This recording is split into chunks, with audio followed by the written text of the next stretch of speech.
Hii ni Tenda Radio. Tunakupa ramani ya kupata zabuni kwa mfumo wa Nesti, fursa kiganjani. Mfumo wa Nesti umeleta usawa, ndio connection pekee inayokupa power. Tenda Radio imepewa nguvu na Mamlaka ya Udhibiti wa Ununuzi wa Umma, PPRA. Moja kati ya mambo yaliyo trendi kwenye mitandao ya kijamii na mitaani wiki hii ni pamoja na sauti ya mbunge wa Kigoma mjini, Mheshimiwa Revocatus Chipando Baba Levo, iliyosikika kutoka bungeni jijini Dodoma. Mheshimiwa Waziri na Mheshimiwa Mwenyekiti, vijana hawataki kona, vijana wanataka hela. Karibu usikilize sehemu ya 17 ya Tenda Radio. Ya leo ni maalum kwa kijana. Ni joint inayompa kijana njia iliyonyooka ya kupata pesa kwa mamilioni kupitia michakato ya tenda za serikali kirahisi kupitia mfumo wa Nesti. Utawasikiliza vijana waliohitimu mafunzo ya ufundi stadi kutoka VETA waliopata mamilioni ya pesa kupitia mfumo wa Nesti. Watatueleza bila kupindisha jinsi walivyofanikisha. Tulianza na milioni 6, tukapata kazi ya milioni 32, tukaifanya kwa uaminifu, tukafanikiwa kulipwa vizuri.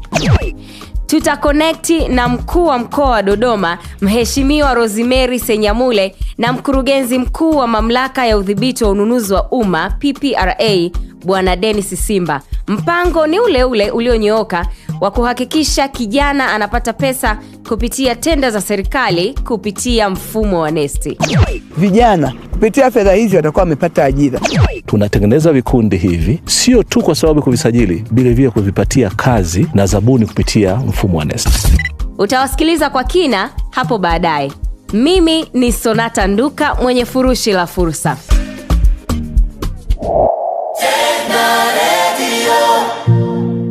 Umewahi kusikia mteja ni mfalme? Basi chukua na hii. Kwetu mteja ni wa thamani. Mamlaka ya Udhibiti wa Ununuzi wa Umma, PPRA, tunapenda kuwakaribisha wadau wote wa ununuzi wa umma kupata huduma zetu, kwani tumejipanga kuwapa huduma bora. Tembelea ofisi za makao makuu ya PPRA zilizoko Tambukareli jijini Dodoma, na ofisi za kanda ya Ziwa jijini Mwanza, ofisi za kanda ya Pwani Dar es Salaam, ofisi za kanda ya Kaskazini Arusha, ofisi za kanda ya Nyanda za Juu Kusini Mbeya, ofisi za kanda ya Kati na Magharibi Tabora, na ofisi za kanda ya Kusini Mtwara.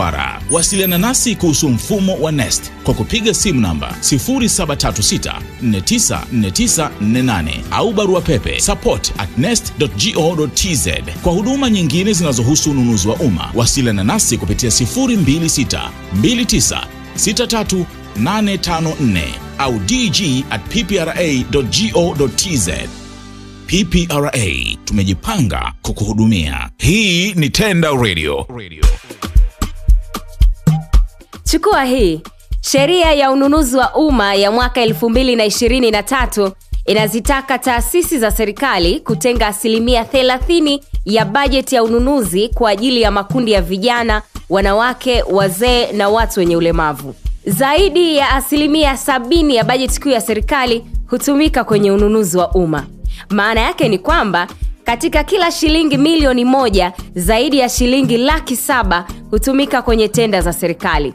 Hakikisha nawe unapata sehemu ya bajeti hii. Hatua ni chache tu. Unda kikundi cha watu 5 hadi 20. Sajili kikundi chenu kwenye halmashauri, VETA au taasisi nyingine wezeshi. Pata TIN namba ya kikundi. Halmashauri itatuma taarifa zenu PPRA kwa ajili ya kuwekwa kwenye orodha rasmi. PPRA itawafanyia usajili wa awali kwenye mfumo wa Nesti. Baada ya hapo, mwenyekiti wa kikundi chenu ataingia kwenye mfumo wa Nesti, yani nest.go.tz, kukamilisha usajili. Na hapo mtaanza kuomba tenda za serikali. Hivyo tu. Msaada wa kujisajili na kuomba zabuni unatolewa bure. Wasiliana na PPRA kupitia namba 0736494948 au support@nest.go.tz kwa msaada wa haraka. Unasikiliza Tenda Radio.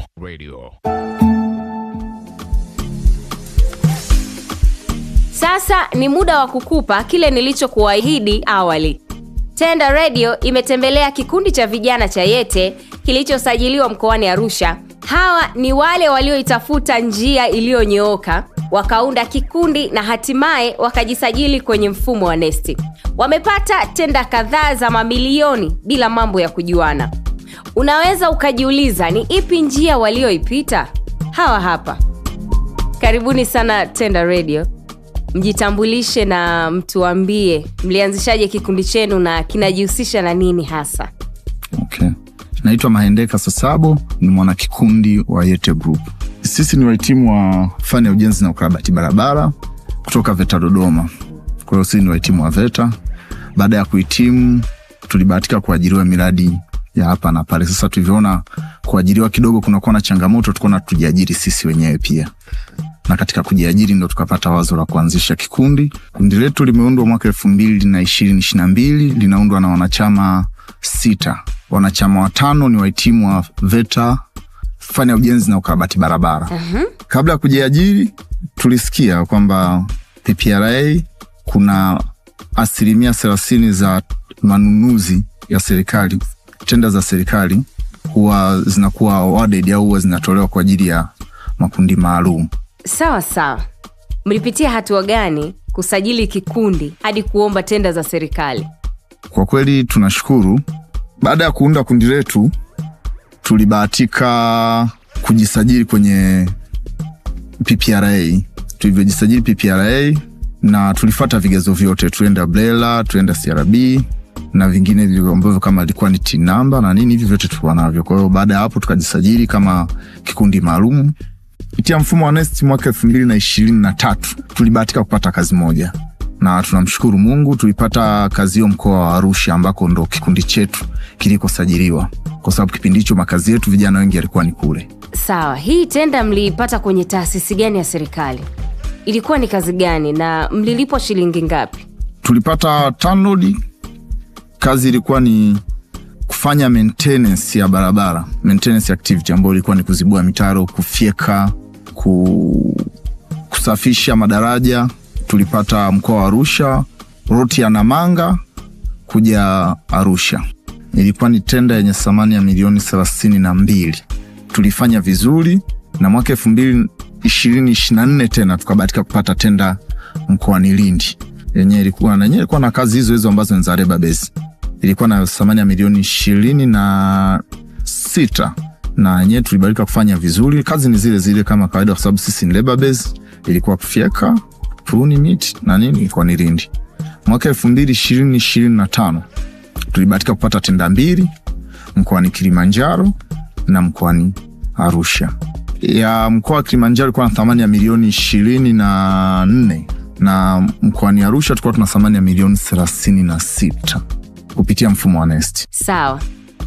Ni mafanikio yapi ya kijamii ambayo mliyapata kama kikundi na kama kijana mmoja kupitia hizi tenda za serikali? Mafanikio ya kwanza ambayo tunamshukuru Mungu ni kuwa na kikundi ambacho ni endelevu mpaka sasa hivi. Na tunatambulika na serikali kupitia PPRA ambayo ni NeST na tuna uwezo wa kuomba tenda. Kwa hiyo ni mafanikio kwamba tunajua vikundi vingi huwa vinavunjika baada ya mwaka mmoja. Sisi tumekitengeneza 2023 mpaka sasa hivi kipo. Kwa hiyo ni mafanikio makubwa. Lakini mafanikio personal, kila mwaka ambao tukibahatika kumaliza tenda huwa kuna percent tunagawana ya faida. Kwa hiyo pia ni mafanikio ya pili. Nasema kifedha zaidi. Kwa hiyo ni mafanikio ya pili. Sasa mafanikio ambayo yanakuwa ni personal zaidi kwa sababu sisi ni vijana, kila mtu anafanya maendeleo yake kivyake. Ndani ya hii miaka nimeona kweli kuna mabadiliko tofauti na miaka ambayo nilikuwa nimeanza. Unajua ukiwa unaajiriwa unaipata tarehe 30 au tarehe 5 ya ziada, lakini ukiwa unapata kwa mkupuo kiasi fulani na mafanikio ambayo nyumbani kidogo kuna kitu kinaonekana. Kwa hiyo at least na mimi pia hata hapa nilipohamia kuna asset nayo. Na hati yangu ya kiwanja wenyewe wanasema. Kwa hiyo kwa hapa mjini at least Mungu akisaidia nitapata pa kupumzisha mwili. Na kwingine kule ninakotoka kidogo nimeshakamilisha asset ambayo ni nyumba. Kwa hiyo at least nashukuru Mungu. Hayo ni mafanikio. Na hii yote ni ndani ya hii miaka 3. Tumsikize mjumbe mwingine wa Yete. Wewe unazungumziaje mafanikio mlioyapata kupitia tenda za serikali? Kwanza mafanikio tuliyopata ni uwezo sisi binafsi kujisimamia. Kitu cha pili, kuajiri vijana wenzetu. Sababu kule site hufanyi kazi uwe peke yako, lazima uajiri vijana ambao wako around site ilipo. Sababu kazi yenye thamani ya milioni 36 una kilomita 40, hamwezi mkafanya watu 6. Vijana ambao watu tunawaajiri ni 40 plus. Tunafanya hivyo ili kazi iweze kwenda kwa wakati, sababu zile tenda huwa zinatolewa kwa muda maalum. Mafanikio binafsi, kwanza hapa tulipo ni nyumbani kwangu. Jengoni. Hapo nyuma unapoona huu mjengo hapo unaendelea ni moja hapo ya matunda ya Yete Group pamoja na tenda ambazo zinapatikana serikalini kupitia mfumo wa PPRA na NeST. Mafanikio mengine mbali na hapa, nimefanikiwa kununua shamba mbele kidogo ya airport hapo, nafikiri na mengine. Turudi nyuma kidogo. Watu wanaweza wakajiuliza, mlipata wapi mtaji wa kufanikisha hizi kazi na mlianzaje? Tulijichanga si wenyewe. Tukapata mtaji wa kuanzia kazi. Tulianza na milioni 6. Tukapata kazi ya milioni 32. Kwa hiyo tukaprocess hiyo kazi, tukaipata, tukaifanya kwa uaminifu, tukafanikiwa kulipwa vizuri na mambo mengine yakaendelea, kila mmoja na majukumu yake. Kuna watu bado wanaamini bila kujuana na mtu serikalini hauwezi kupata tenda. Unawaambiaje? Hayapo kabisa 100%, kwa sababu mfumo wa NeST uko transparent sana, ni wawazi. Hata mtu akishinda anashinda kwa haki. Kwa hiyo tunashukuru katika tenda zote tulizokuwa tunaziomba, tulizishinda kwa uwazi. Hata akitangazwa mshindi, nyewe wengine wote mnapewa taarifa. Kwanza mtapewa taarifa ya intention to award. Labda tunataka kuwapa kampuni X kazi fulani yenye thamani waliomba kwa kiasi fulani, na kwa nini tunawapa? Kwa sababu hizi na hizi. Na kwa nini wewe hatukupi? Kwa sababu labda umekosea kujaza hiki, unapewa na sababu, lakini kabla hawajawadi, na unaruhusiwa pia kukata rufaa. Asante sana Yete Group kwa kuwa nasi hii leo kwenye Tenda Radio.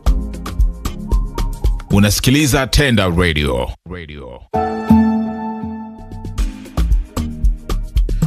Sasa nifafanue jambo kidogo kuhusu mtaji. Mbali na mikopo inayotolewa kwa vikundi kwenye halmashauri zetu, habari njema ni kwamba sheria inaruhusu taasisi ya serikali kutoa advance, yani pesa ya kuanzia kazi kwa kikundi maalum, pale inapojiridhisha kuwa kikundi kinaweza kutekeleza mkataba na pesa hiyo itakuwa salama. Mfano ni hiki hapa, kikundi cha vijana waliopewa advance kwenye mradi wa ujenzi wa ukuta wa ofisi ya bodi ya korosho Tanzania mkoani Mtwara. Jina la kikundi kinaitwa High Tech Group of Funds. Kikundi chetu kilianza mwaka 2005. Tumepata kazi hapa bodi ya korosho na tumefunga nao mkataba mwezi wa 9, mkataba wa shilingi milioni 70, na tunashukuru waliweza kutusaidia na kutupa advance payment ya milioni 11 ambayo imeweza kutusukuma mpaka sasa hivi tumeweza kuendelea na kazi kwa level ya kumaliza level ya msingi. Ili kuhakikisha bajeti ya tenda za serikali iliyotengwa kwa ajili ya vijana, wanawake, wazee na watu wenye ulemavu inawafikia kwa haraka, suala la utoaji wa elimu linapaswa kuwa kipaumbele.